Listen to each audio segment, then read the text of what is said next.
your body's natural defense against the sun. What tanning does is the melanin, the pigment in your skin, it starts to produce a little bit more melanin to protect from the radiation from the sun. That's where a suntan comes from. But when your production of melanin at some point, at one sun point, and it's different for everyone, but the production of the melanin stops.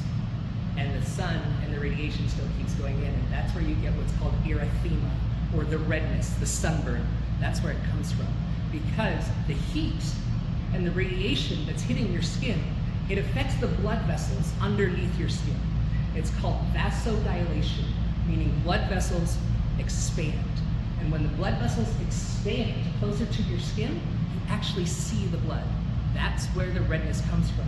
So if you see somebody with rosacea, or you see somebody with a sunburn, or you see somebody with rosy cheeks, that's actually blood next to the surface that you're seeing. So how do we calm this down?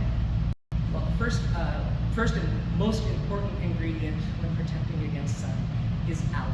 It's been protecting us from the sun for 2,000 years. It's a very simple ingredient, but what it does is it's actually a natural moisturizer. It can go in and it protects the outside of your skin. It creates a barrier to hold the moisture that you have already in there. That's what aloe has been doing. And again, aloe has been used for over 2,000 years to prevent or heal sunburns, sometimes scars and sometimes cuts as well. And you can get a sunburn in under 15 minutes without the protection of sunscreen. Is anybody familiar with hyperpigmentation? It's where your skin is producing too much melanin. And that's, again, it's a reaction in some people from the sunlight. You're producing too much melanin, and then it just doesn't stop producing melanin. That's where hyperpigmentation comes from. You can treat it with everyday services, like you can treat it with microdermabrasion, you can treat it with chemical peels, and you can also treat these with skin lighteners. I'm going to get into a few specific ingredients like kojic acid or niacinamide. I'll go deeper into those, but if you're looking for ingredients that lighten and brighten, you're looking for those.